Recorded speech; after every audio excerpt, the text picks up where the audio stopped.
Hey guys, my name is Paul and welcome. In today's video, we'll be checking out a 2021 horror film titled We're All Going to Be the World's Fair. But before we get started, be sure to like, share, and subscribe. And without any other delays, let's get started. The movie starts as we're introduced to Casey. She's a lonely teen living with her father, a widower. One day, she decides to record herself doing the World's Fair challenge. To enter the challenge, she dims the lighting in her room. She then went on her desk recording with her webcam. She stabs herself with a pin multiple times. She then says 3 times on camera, "I want to go to the World's Fair," while simultaneously smearing blood on a laptop screen. She then watches a brief strobe light video and declares that she will post updates on any changes she observes. Other World's Fair challengers keep track of and post their own changes in mind and body. She decides to watch the players. For the first, he weirdly describes his symptoms.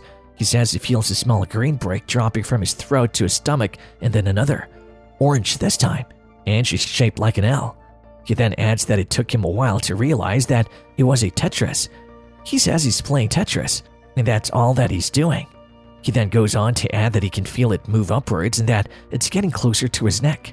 She then clicks off the video and searches for the World Fair common symptoms on the search bar. She scrolls through a couple of videos and clicks on one title, "I Can't Feel My Body." In the video, we see a guy running on a treadmill, and at the same time, he continuously keeps slapping himself. The computer screen then goes dark and switches to another video titled, "I Think I'm Turning Into Plastic." In the video, she sees a blonde girl whose skin has almost turned into plastic. As the video has a lot of music, her father yells at Casey to go to bed as it was already 3 a.m. The following day, she heads out to her snowy backyard with a camera. Casey says in her video that she used to sleepwalk when she was younger and has felt the same way since taking the challenge. That night, she decides to film herself as she sleeps to see whether she would sleepwalk. In the middle of the night, she sneaks into her shed and finds her dad's shotgun. She then watches a video of a young woman soothing someone after a bad dream. After that, a disturbing video from user JLB with Casey's face distorted in the messages, "You are in trouble," and "I need to talk to you, please." The following, Casey checks out JLB on her phone. She then listens to a recording JLB has left for anyone viewing his channel. He states in the recording, "Hello everyone. This channel features my most recent World's Fair stories, artwork, and fan theories. I'm JLB. I adore working together with other players, but be aware that only serious players should use this in-game channel. So if you message me, I hope you're prepared for us to experience fear together." After listening to the recording, Casey decides to contact JLB, who's working with other challengers to the World's Fair, and talks to him over Skype. They first greet each other. JLB then thanks Casey for talking to him. He says he's sorry if the video he sent the other night was scary. He explains that he didn't know how else to get her attention. She says it's okay but still freaked out by it. He thanks her for being cool about it and then says he has been watching her videos. He adds that he has been trying to get in touch with her and thinks she might be in trouble. JLB then inquires from Casey how much she has read about the World's Fair. Casey responds just a little bit. She then adds that she mostly just watched the videos online. JLB then elaborates that the World Fair goes a lot further back than that. He says there's a lot of mythology, lore, history, theories, and supernatural events. He tells her that it can be confusing if you're starting to learn about it, but there's a pattern. At that point, Casey interjects and says that if you do the challenge, you'll start to change. JLB agrees with her and then continues to explain that the video acts like a conduit. It has access to your deepest secrets and dreams, alters you, and moves on. He says he has seen it do things to people you wouldn't believe. Casey gets cautious of him and asks him who he is and if he's a paranormal investigator. He responds with a resounding no and claims to be a nobody. She then asks why he's talking to her. He says he wants to try and help her if he can, but he needs to know that she's telling the truth concerning the things she described in her last video in the woods. He asks her to promise him that she's not making it up. Casey responds with a resounding no. Intrigued, JLB asks how she knows what she's experiencing is real. She answers him, saying she doesn't know and is not that good at talking with other people. For the majority of people, he claims, it's just a really big change, like they transform into a vampire, a malicious clown or something, but it's okay. However, Casey says she doesn't relate to those examples, but for her, it feels like she's leaving her body. It's like it's making her someone else. It's making her bad. She says she can't tell her father about this, or he'll think she's fucking crazy. JLB then tells her to keep making more videos so that he knows she's okay. The scene then shifts to JLB's room. JLB is revealed to be a lonely middle-aged man who enjoys watching videos of other visitors to the World's Fair. In one of the videos, we see a young guy wearing a white t-shirt and khaki pants seated next to a bathtub. He starts monologuing, saying that he knew it would happen like that. He says that his friends were so happy to settle with little army men or Chinese finger traps. Not me. He continues and says he needs to win Stitch. It was his favorite character from his favorite movie. The big, fluffy plush doll was so big and cuddly all the way on the top shelf, and he wanted it more than anything. He says he dreamt of it even. He would dream of taking it home, hugging it, loving it forever. He then starts to scratch his scaly arm.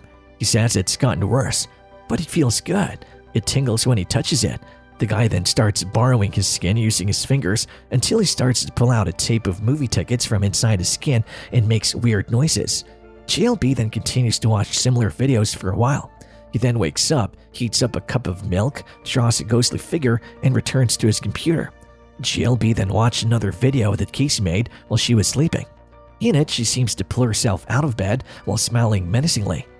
We then see a montage of a couple of videos Casey has uploaded. In one video, she visits the graveyard and hangs out there. In another, she's filming Christmas. In the video, she swears that someday she will disappear and that no one will know what happened to her. She continues to say, "My father keeps a gun in the barn. Thinks I don't know where. Stop smiling. Hey, stop smiling. Stupid, you're an idiot. I see you there. Even if you won't show your face, you can't stop me." After viewing her latest video, JLB tells her in a personalized video that he has spent most of his worrying about her rewatching her old videos for clues, and with absolute confidence, he can feel the forces of the fair pulling her in closer with each new video she uploads. He then adds that even though he doesn't know her, he feels like he does, and that he wants to save her. He then tells her to send a message when she sees the video, that they need to talk soon and that she should keep making videos. Casey's mental health starts to go downhill, which is clear from the video she keeps posting online. In one, she screams in terror while recording herself singing and dancing to a song. In another, she says she wants to kill her father with a gun or kill herself. In response to JLB's message, Casey uploads a video. The video starts as Casey greets her viewers. In the video, she says she will be doing a tarot card reading for whoever's watching. You know who you are. She then draws out the Knight of Wands, whom she describes as the Knight of Pentacles, the Hierophant, Five of Pentacles, the Chariot, the Nine of Swords, the Nine of Cups, the Eight of Cups, the High Priestess, Three of Pentacles, the Empress, King of Sword. She then pauses and says that whoever's watching must be lonely. They must be a person who seeks comfort in things they cannot have with the Nine of Swords. She probably has a lot of anxiety, probably has a lot of mental issues. She then rants that the Three of Pentacles are people trying to deceive people. She says that this is a guy just walking around like he knows everything. She adds that she hates people like that. They're always like, well, this is how it is. She then poses a question to her viewer, who is he, to tell her how it is. And then she draws out the Chariot. She explains that the card refers to people who keep pushing a certain agenda repeatedly. They keep charging forward with the same boring message, acting like they're the big guy. But they have anxiety, and they're lonely and fearful. In her next video, she puts glow paint on her face and arms in her dark bedroom and rips apart the stuffed animal she has slept with since she was a baby. She then seems to wake up and become upset that her toy was broken. In her next conversation with JLB, he asks her to go out of the game and says he's still worried about her and once thought about calling the police over the content of her videos. Casey seems surprised when JLB says that the fair is just a game, but she quickly calms down and yells that her videos aren't real, that she was playing along with the challenge, and that Casey isn't even her real name. She stops talking to him, and he tries to get her to keep making videos but fails. A year later, JLB says that Casey reached out to him again. He meets her in person and becomes friends with her in New York City, where she now lives. And that's it for today. If you enjoyed the video, please like, share, and subscribe.